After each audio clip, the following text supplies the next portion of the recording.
start.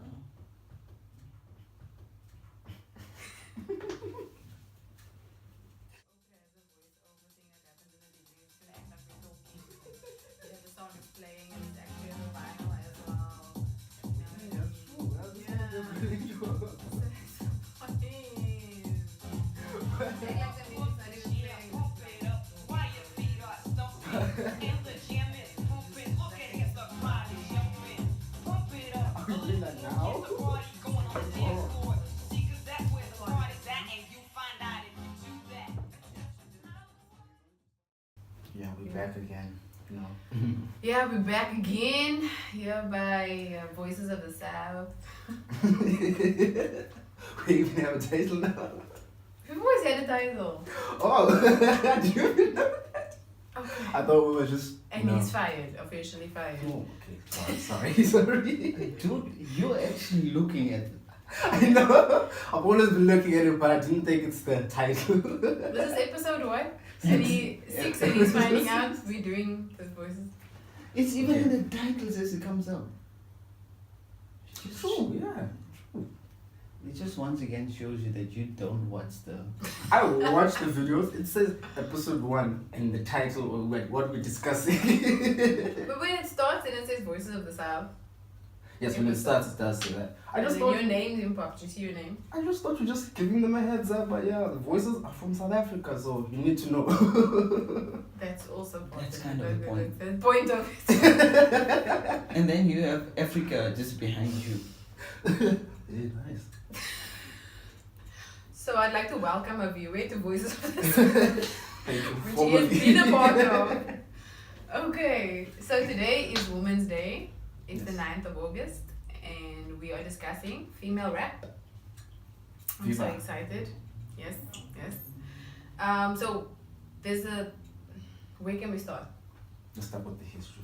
You want to start with the history? Alright. Before we jump into our female rappers right now. Okay, don't laugh. I'm not okay. I'm not laughing.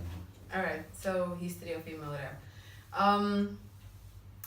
So what I found out about female rappers and what they had to kind of go through was obviously rap was male dominated, and so for females to come out on the game they had to kind of do what the males were doing and spit as hard as the guys were spitting and wear the same kind of gear that the guys were wearing, and to kind of get into the industry and actually be like, okay, you're actually cool MC, you dope and stuff. So that's sort of where I think female rap really started to people started taking note of female rappers actually, because and that's why we have to be calling them female rappers, because now we got to distinguish. Now this is a female MC. And she's rapping. Yeah. So of course, the ones that we know about started with MC Light, with Foxy Brown, with Salt and Pepper. Who else do we have? Roxette Shante, which Queen Latifah. So those are sort of the pioneers of it. And if you think of their style, back then it was really raw. It was just like what they were experiencing, what they were going through, just as the male rappers were, how they started as well. But yeah, there was this documentary I watched, the one I sent you, the hip hop is misogynistic. Yes. Yeah, I actually agreed with that one as well. Like in the sense that ever since hip hop started, we don't even include the female rappers in our top 5.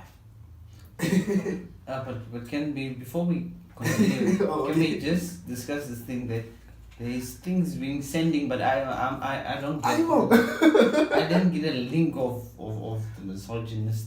It was after I sent in the group. I sent after that.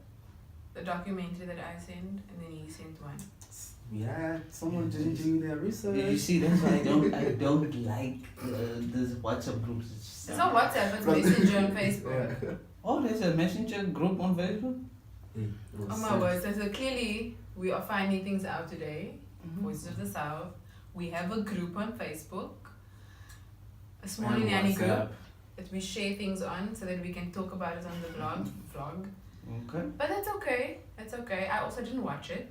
Okay, it's okay. But what I thought was that it's cool because we get to talk on different topics and we Yes. get to explain things. Because if we all watch the same thing, we'll just be sitting here Yeah, just agree. disagreeing with each other. So knowledge is power. So what was it about? What did How we don't include women in our craziest topics.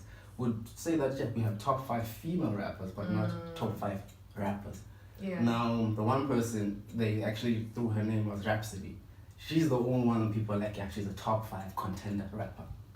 Well, with her, she broke that barrier. Yeah. But then, ever since the early 90s, when Queen Latifah came through, and she was spitting better than most of the guys then, no one included her in that top 5 ranking, you see. So yeah, I agreed with that documentary when it said that hip-hop is misogynistic in a way. Yeah, and it's true because the documentary that I shared about female rappers as well, and how they sharing their stories, and they said when you as a female rapper needed to come into the game, you had to be sort of walked into the industry by a dog, let's say. So you needed a male version of you to be a female version. So that's how they entered the industry, most of them. And some of them were saying, but it's a bit sad because if the male version of you messed up, then your image also went down automatically. So you can also kind of think about who linked to, like in this time it was like Lil Wayne brought in Cardi B. Lil Wayne brought in Nicki Minaj. That's my forgiveness and cut that part out.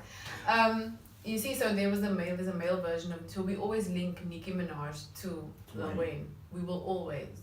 Yeah, as she came into the game, and now she's sort of making her own identity and all of that. So, but sorry to interrupt, but she's also bringing Wayne back. Yeah. After the whole baby thing, you know that there was a lawsuit against Birdman. Yeah.